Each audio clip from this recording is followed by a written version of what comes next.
Hi, Michael Goldberg here, speaker, trainer, knockout networker, boxer, here weighing in for another 3-minute rounds. So how do you stay in touch with those that you meet or that you have met?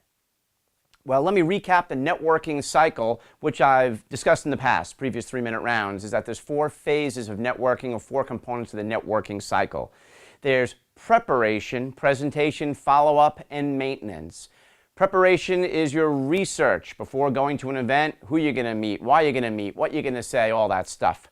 Presentation is what you are saying and with whom you're meeting in real time. Follow-up is what you're doing post-event, to follow up and follow through on all the great connections and business cards that you've accumulated. And then maintenance is how you go about staying in touch, or what I like to call OOSIOOM. Which is out of sight is out of mind. Out of sight is out of mind. Believe it. Believe it. Part of networking is being able to stay in touch, stay on people's radar. So what are some of the best ways to do that? Well, in my mind, it's all about lists. Making a list and checking it twice. It's all about lists because lists are great reminders to keep you on track and on point so you can get done what you need to get done. Here's some examples of lists that might be meaningful for you in the spirit of out of sight is out of mind. You have the prospect list. The prospect list, it may sound obvious, maybe not. Prospect lists are lists of people that you think that you would be working with, should be working with, might be working with at some point. Now, there's 2 different types of prospects. Now, in my mind, there's only one, but I need to make a distinction.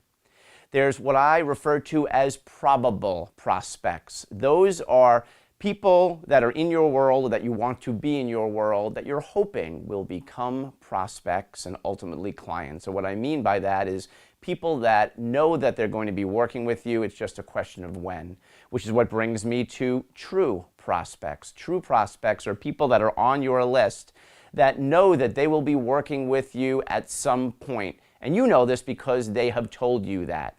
So having a list of prospects and dividing them into 2 categories, your probable prospects, those that you want to become prospects and ultimately clients, and your true prospects, those people that will become clients soon. Why? Because they've told you.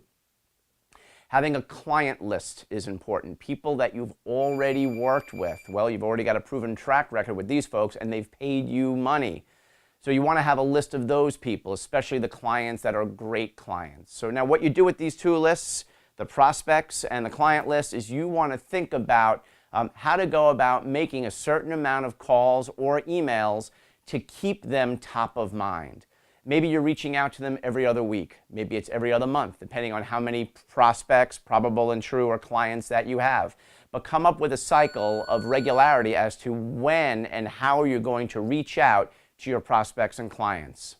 Similar mindset with a list of advocates. That's a list of people that would take a bullet for you, people that are your raving fans. You might want to consider reaching out to them every 30 to 60 days, but it can never be to hire you. It should be to collaborate and figure out how you can help one another.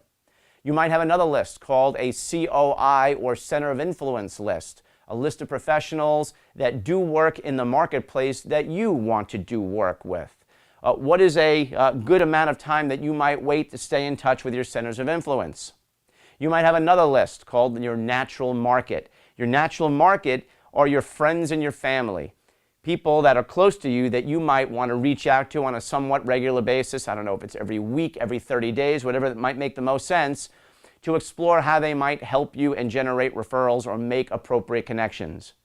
You might also have a list called an unnatural market list as opposed to a natural market list. I made it up. An unnatural market list is a list of professionals that you do business with, which is to say that you are somebody's patient, client, customer, member, somebody, in which case you pay them money. Think of how powerful it would be if you were to reach out to your own doctor, your own dentist, your own CPA, insurance agent, whomever, and ask them if they had any advice as to how you might be able to make certain connections. Remember, you know them on a much different basis. Why not tap into that connection? And finally, what I call the A to Z list. That's your database, starting alphabetically from A all the way to Z. We have people that are in our database very often that we have forgotten about. Some might fit into some of these categories that I've just described, many do not. So think about how many that you might contact every day. Maybe it's one a day as you work down that list. The cool thing is that you reconnect with people that you haven't spoken with in a long time. You get to compare notes. Maybe you get to, update people's jobs, their lives, their addresses, et cetera, et cetera. It's very Facebook-ish, right? You never know what might come of that. You must make your calls and your emails every day. Keep the numbers low. Staying in touch is about regularity, consistency, persistence, and focus.